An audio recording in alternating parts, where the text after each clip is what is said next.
Assalamualaikum warahmatullahi wabarakatuh. Perkenalkan nama saya Syarif adalah Ramadan dari Perbankan Syariah 4A. Sini saya akan melanjutkan kembali materi kuliah tentang isu-isu kontemporer ekonomi dan keuangan Islam dengan mata kuliah ekonomi moneter dan keuangan. Kon- Kontemporer ekonomi ataupun ekonomi Islam kontemporer merupakan suatu ilmu yang mempelajari tentang segala perilaku ataupun kegiatan manusia, baik itu produksi, distribusi, dan konsumsi. Yang berlakunya itu diatur berdasarkan aturan agama Islam dan didasari dengan tauhid sebagai mana dirangkum dalam syariat Islam. Yang pertama yaitu model dan metode pengentasan masalah perburukan. Perburuan secara umum merujuk pada seluruh aktivitas yang berkaitan dengan hubungan kerja antara pekerja buruh dan pemberi kerja ataupun pengusaha. Ini mencakup sebagai beberapa aspek, mulai dari proses perekrutan, syarat kerja, hak dan kewajiban pekerja dan pengusaha, hingga penyelesaian sengketa kerja. Perburuan juga mencakup studi tentang dinamika sosial, ekonomi, dan politik yang mempengaruhi hubungan kerja tersebut. Di dalam pasal 86 ayat 1 Undang-Undang Nomor 13 Tahun 2003 disebutkan bahwa setiap pekerja atau buruh mempunyai hak untuk memperoleh perlindungan atas keselamatan dan kesehatan kerja, moral dan kesusilaan dan perilaku yang sesuai dengan harkat dan martabat manusia secara nilai-nilai agama. Keselamatan dan kesehatan kerja harus diterapkan dan dilaksanakan di setiap tempat kerja. Tempat kerja adalah setiap yang di dalamnya terdapat tiga unsur, yaitu adanya suatu usaha, yang kedua adanya sumber usaha, dan ketiga adanya tenaga kerja yang bekerja di dalamnya. Yang kedua, ada upaya sistematis mengentaskan kemiskinan. Secara umum, kemiskinan didefinisikan sebagai suatu pengukur dalam masyarakat untuk menentukan apakah dapat dikatakan miskin. Menurut Bank Dunia, bahwa kemiskinan merupakan ketidakmampuan seseorang untuk mencapai standar kehidupan minimum. Menurut Nugroho, dia mengumumkan pendapatnya bahwa kemiskinan merupakan suatu kondisi absoluta atau relatif pada suatu wilayah yang masyarakatnya dia tidak dapat memenuhi kebutuhan hidupnya sehari-hari sesuai dengan adat istiadat yang ada.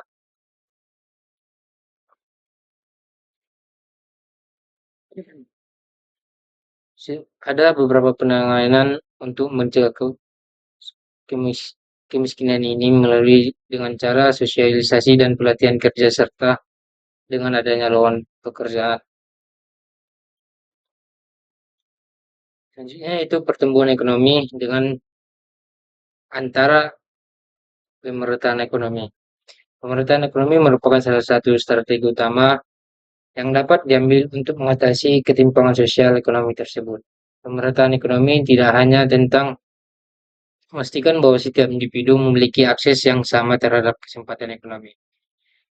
Pertumbuhan ekonomi menurut Islam merupakan hal yang syarat nilai. Suatu peningkatan yang dialami oleh faktor produksi tidak dianggap sebagai pertumbuhan ekonomi jika produksi tersebut, misalnya, memasukkan barang-barang yang terbukti memberikan efek buruk dan membahayakan bagi manusia.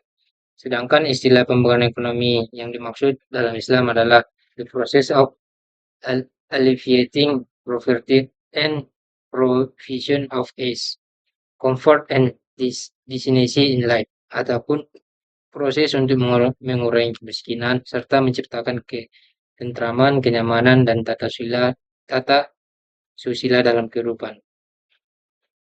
Dalam pertumbuhan ekonomi ada beberapa faktor yang akan mempengaruhi pertumbuhan itu sendiri.